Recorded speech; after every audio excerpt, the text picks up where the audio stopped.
Monday റൂട്ടിൻ്റെ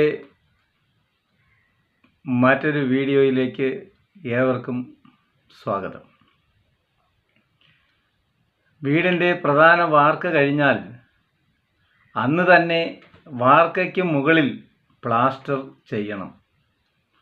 അരമണിക്കൂർ കഴിഞ്ഞാൽ ഉടനെ തന്നെ പ്ലാസ്റ്റർ ചെയ്താൽ ഒരുപാട് ഗുണങ്ങളുണ്ട്.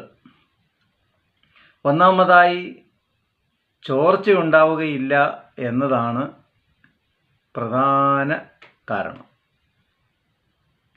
ചോർച്ച ഒഴിവായാൽ പിന്നെ നമ്മുടെ കോൺക്രീറ്റ് സക്സസ് ആയി എന്നല്ലേ.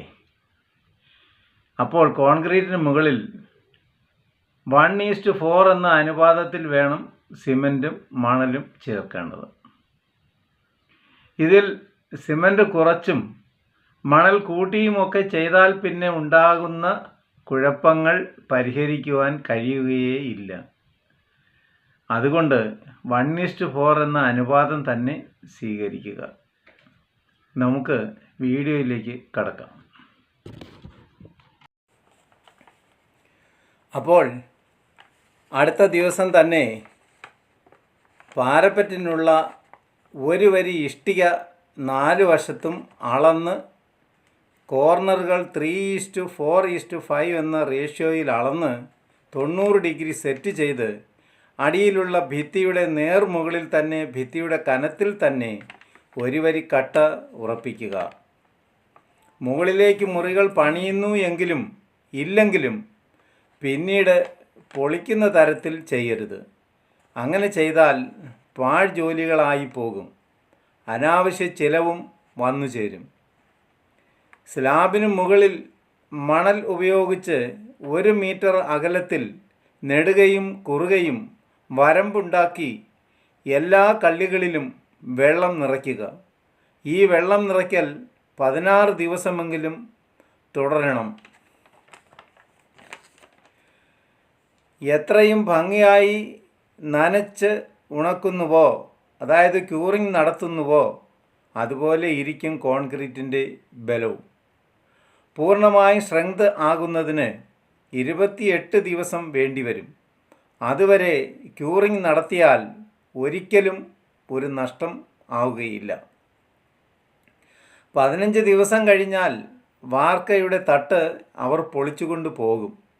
ഏതായാലും 15 ദിവസത്തിന് മുൻപായി തട്ട് ഇളക്കുവാൻ അനുവദിക്കരുത്. അടുത്തത് മുറികളെല്ലാം വൃത്തിയാക്കുക എന്നുള്ളതാണ്. എന്നിട്ട് ഫ്ലോറിംഗ് ഉറപ്പിക്കുകയും ഒപ്പം ജനലുകൾ ഉറപ്പിക്കുക.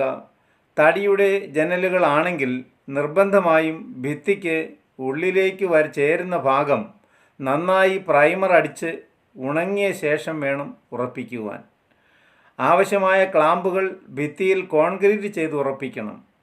വാതിലുകൾ പ്ലക്ക് വെച്ച് ഉറപ്പിക്കുകയാണെങ്കിൽ ഇഞ്ചസ് ഉറപ്പിക്കുക. അതിനുള്ള പ്ലക്കുകളും കോൺക്രീറ്റിൽ ഉറപ്പിക്കണം. കട്ടിള തന്നെ വയ്ക്കുകയാണെങ്കിൽ അങ്ങനെ അതും ഉറപ്പിക്കുക. കട്ടിളയും ജനലുകളും സിമൻറ്റിൽ തീർത്തതാണെങ്കിൽ പ്രൈമർ അടിക്കേണ്ടതില്ല. അതും ചിലവ് കുറയ്ക്കുന്നതിൻ്റെ ഭാഗമാക്കാം.